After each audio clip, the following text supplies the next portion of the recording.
like the mistakes we can't have is like penalties on third down, mental errors. Like we're not even giving the team a chance to beat us. We just beating ourselves. So like until we play complementary football and as far as the defense, stop making mental errors and just playing to our standard. Like then if a team beats us, then I could say okay, like clap it up like they won. But like we're making mental errors. That's hurting us. Teams are too good to be doing that. Like week 1 through week 3, mental errors, like especially just in the back end. Most importantly, we're having mental errors, which we can't have. Like teams are too good.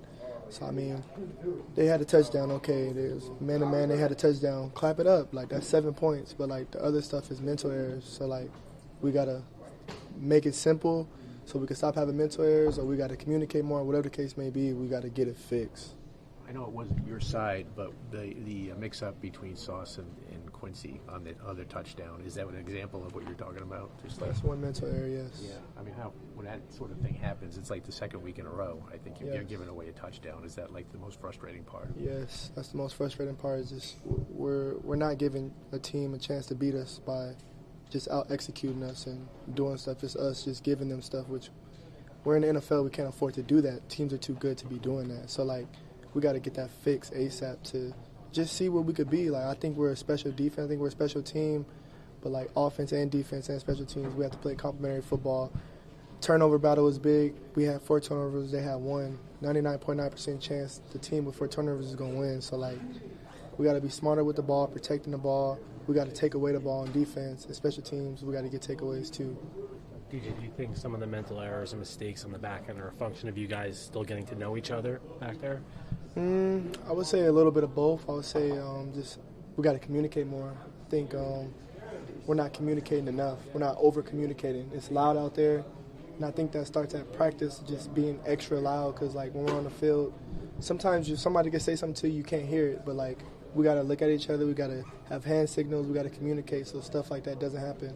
Not just on the back end, but the linebackers, we all work together. Like, we all got to be on the same page. And right now, we're not doing that. I feel like we're not over-communicating. Do you feel like it's early enough in the season that you guys can start adapting that and make it that more routine? Absolutely. I think we have to just, like I said, over-exaggerate it. Even maybe a pain in the butt to, like be screaming out of that practice. But, like, we have to do that so in the game we could be able to hear each other, because right now we're not communicating loud enough to hear each other.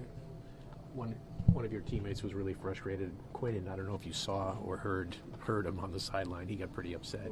Were you within earshot of it? No, I don't know. I don't know if I didn't see that. Okay. Yeah. How tough is it to see one of your defensive stars like Quincy go down like that?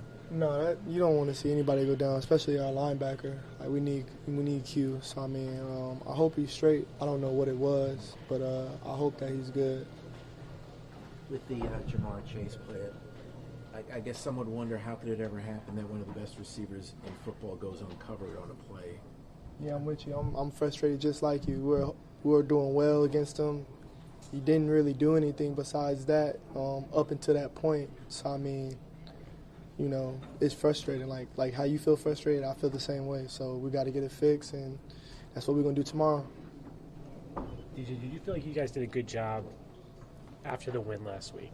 Robert talked about you can't just let the euphoria of that win forget about the mistakes we made. Do you feel like you guys did that this week and were able to move on from that quick? I definitely thought we had a great week of practice. I thought that everyone was focused.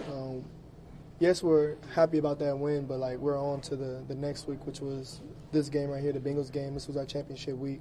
So I wouldn't say it was like we're just hanging high on that win. I think once that Monday hit, we got back to work, and yeah, we had our game plan. So how do you guys turn the page now and go to Pittsburgh? I think we need to have a meeting as far as the defense, because this is unacceptable. Like the mental errors are unacceptable from the coaches, from the players, everybody that's a part of this, including myself. It's unacceptable. So we got to have a meeting and just talk about everything. Whether what we're doing is too much, either we're not over communicating. We gotta cut it out. Like we gotta get it right. Like that has to happen. Has to happen. You mean a players-only meeting, or just like everybody meeting? Coaches, everybody, coaches on the defensive side and players, and we just gotta get it straightened out and tell them the dilemmas of what we're struggling with, what's working, what's not working, and as far as like the players, we gotta over communicate. We gotta over communicate because right now we're not doing that.